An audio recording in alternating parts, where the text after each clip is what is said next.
Ça fait des décennies qu'on nous dit qu'il faut agir en matière de changement climatique avant qu'il ne soit trop tard. Je suis moi-même absolument convaincu de la chose. Et un nom qui a été évidemment à l'avant-plan de tout ça au Canada, c'est celui de David Suzuki. Il a une fondation qui porte son nom. Il a été très actif dans la sphère publique depuis toutes ces années. Et il a fait une sortie récemment qui m'a personnellement beaucoup surpris en disant de manière très brutale là, qu'il était déjà trop tard et que l'humanité entrerait bientôt dans une période de survie. C'est quand même assez déprimant comme sujet et je voulais en parler avec quelqu'un qui, de l'extérieur, en tout cas, m'apparaît toujours un peu plus enthousiaste, peut-être que la moyenne des ours. Laure Varidel, vous la connaissez, elle est écosociologue. Vous la voyez souriante si vous nous regardez à la télévision. Elle est professeure associée à l'Institut des sciences de l'environnement de l'UQAM. Bonjour, Laure Varidel. Bonjour, je souris parce que vous parliez de la moyenne des ours, mais je dirais que quand on regarde l'état de santé de la planète en général, la situation est grave. Ceci dit, je suis d'accord avec David Suzuki qu'il y a certains éléments qu'on ne pourra pas éviter, hein. Il y a certaines conséquences des extrêmes climatiques qu'on sent déjà et puis pour lesquelles, même si on réduisait immédiatement nos émissions, on parviendrait pas à les éviter complètement, sauf que chaque fraction de degré compte et la situation peut Hmm. toujours s'empirer. Chaque espèce qui disparaît, on peut pas la faire revenir. Par contre, on peut éviter qu'il y en ait davantage qui disparaissent. Même chose pour la quantité de polluants dans l'air, dans l'eau, dans les aliments. Donc, des outils d'action, on en a plein. Donc, il est pas trop tard pour agir dans ce sens-là. Ben, Donc oui, c'est un peu je garde le là-dessus. sourire Ben, pour c'est ça, ça. c'est un peu là-dessus. C'est de ça dont je voulais vous parler, parce que je veux dire, moi-même, je veux pas faire mon récit de vie, mais au secondaire, j'ai fait mon mini-mémoire sur le protocole de Kyoto. Je veux dire, ça fait des années que je m'intéresse à la chose. J'ai évidemment suivi la carrière de M. Suzuki avec le plus grand intérêt, le plus grand respect. De voir un homme comme ça à 89 ans, qui a passé sa carrière entière à se battre pour ses idéaux et venir nous livrer un peu au crépuscule de sa vie un message essentiellement de dire il est trop tard, nous sommes foutus. J'avoue que je suis surpris, même un peu déçu quand même. Et je me demande pour les jeunes là, qui ont, eux, toute leur vie devant eux, quel genre de message est-ce que ça envoie? C'est quasiment, je sais pas comment dire, c'est très décourageant quand même, leur Varidel, d'entendre David Suzuki nous dire le mode survie. Je nie pas l'urgence de la chose, je dis juste, j'aurais plutôt envie de dire, ben, continuons là, à essayer des choses, à inventer des façons de faire, à changer les manières de procéder. Je ne comprends pas la nature du message que cherche à envoyer David Suzuki quand il dit Ben, tout ça. moi, j'ai l'impression que c'est aussi la manière dont les médias l'ont repris, ils ont Hmm. vraiment pris le titre en gros avec une des lignes qui dit parce qu'il y a effectivement, comme je le disais, certains éléments sur lesquels il est trop tard. Les espèces disparues sont disparues, ils reviendront pas. Puis Absolument. c'est vrai, on le voit maintenant avec les extrêmes climatiques, il y a déjà des milliers de vies perdues, il y a déjà des millions de réfugiés climatiques, puis on sait que c'est en train de s'intensifier. Donc ça, on peut pas le changer, mais ça peut être encore nettement pire. Donc, je pense que c'est aussi la manière dont ces propos ont été repris parce que ce qu'il dit aussi, c'est qu'il faut qu'on s'organise, il faut qu'on continue à agir, qu'on agisse ensemble, qu'on agisse politiquement, que les gestes individuels, il faut les faire, mais il faut surtout poser des gestes collectifs pour transformer l'économie, pour transformer la manière dont on habite cette planète-là et on consomme. Hmm. On est dans une société de gaspillage terrible et ça sert pas la qualité de vie des gens, ça sert pas la santé des gens. Donc, il parle de changement de la trame narrative, c'est un changement de paradigme dont on a besoin de voir, OK, comment on vit sur cette planète-là, puis fondamentalement, il y a des questions qu'il faut qu'on se pose. Qu'est-ce qui nous rend vraiment heureux? Est-ce que cette société-là de gaspillage qui crée énormément d'inégalités, qui appauvrit une partie importante de la population, puis pas juste dans d'autres pays, ici aussi, Mhm. on voit l'augmentation des inégalités, on voit des gens qui n'ont pas accès à du logement, qui n'ont pas accès à une alimentation qui a de l'allure, mais c'est le même système économique qui carbure à l'exploitation environnementale et sociale. Et c'est ce qui est dit par les scientifiques depuis longtemps. il faut changer notre manière de répondre à nos besoins.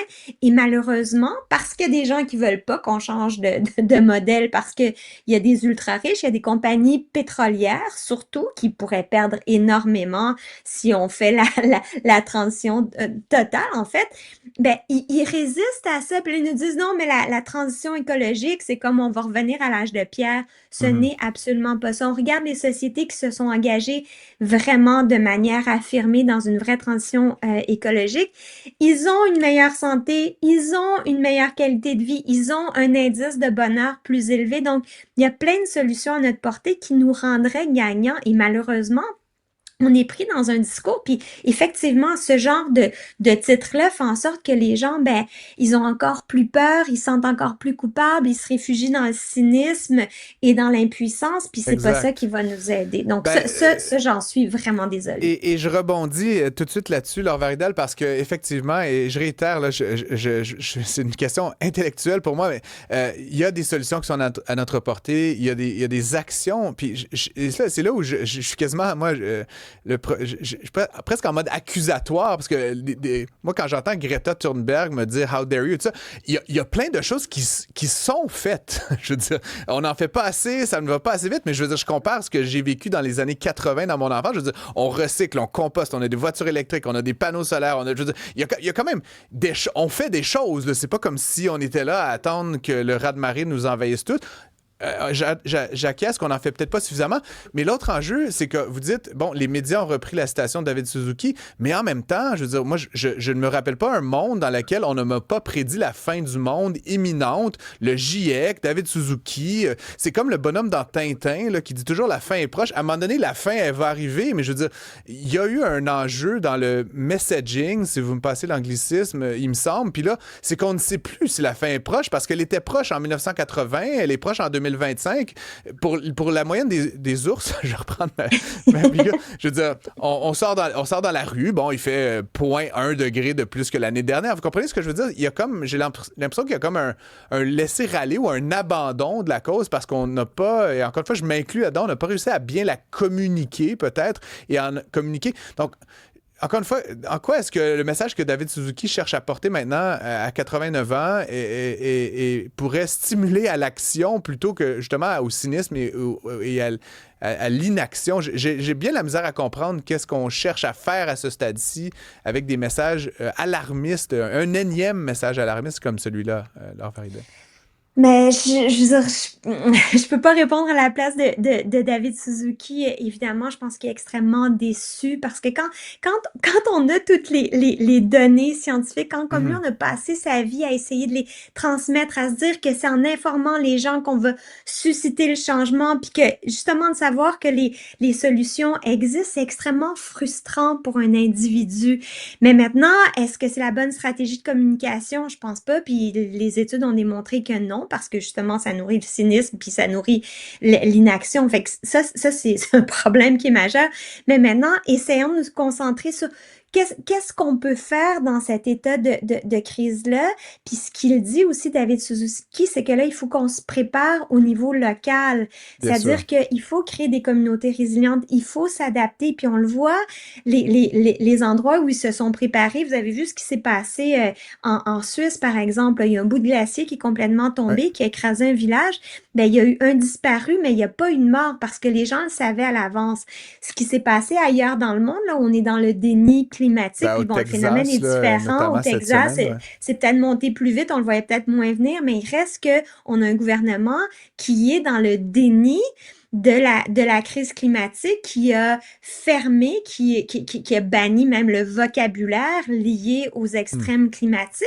Puis là, on a beaucoup plus de morts. Donc, l'importance d'écouter la science en prévention, l'importance d'adapter nos infrastructures, là, c'est maintenant. Puis même au Québec, pourtant, on a quand même, on n'est pas dans le déni climatique, on n'est pas dans un régime, aussi, aussi On comprend ce que grave, vous je voulez dire. dirais. Mais je veux dire, même là, Ouais. on on est jusqu'à un certain point dans le déni pour certaines choses parce qu'on refait des infrastructures, on continue à bâtir dans des endroits. Puis là, on le voit, le nouveau projet de loi sur le régime forestier, on va permettre à l'industrie de couper nos forêts d'une manière absolument inacceptable. Les forêts jouent un rôle super important Absolument. pour le climat, puis pour notre santé, pour notre qualité de vie, pour notre accès à l'eau potable. Fait qu'il faut qu'on réfléchisse autrement. Je pense que c'est ça qu'il faut retenir avant tout du message de David Suzuki. Puis moi, le mien, c'est qu'on doit agir et agir ensemble et on a tous et toutes infiniment plus de pouvoir qu'on serait porté à croire. Je suis plutôt d'accord avec cette version-là. Je pense que ça fait réagir, Fred. On a Fred Bastien avec nous en studio, Laure Varida. Oui, effectivement, nos auditeurs s'en donnent à cœur joie dans les commentaires. Là. Il y a par exemple, il y a Alexandre qui rejoint un peu les inquiétudes de Francis, qui dit, bon, là je le cite, là, il dit Suzuki en 2006 avait dit qu'il n'y aurait plus d'hiver d'ici 10 ans. Cet homme n'est pas un expert. Il faut arrêter de répéter ses commentaires apocalyptiques. Bon, je suis allé creuser, j'étais curieux un peu, puis effectivement en 2006, là, il était question de s'allier aux athlètes sportifs hivernaux pour essayer de rallier les gens à la cause. Bon, il y a François aussi qui nous écrit là, quand même, c'est assez intéressant. Il dit cessons de blâmer l'industrie pour l'état de la planète. Ils ne font que répondre à une demande et cette demande vient de la population. Tant et aussi longtemps qu'on ne sera pas honnête envers nous-mêmes, rien ne va changer.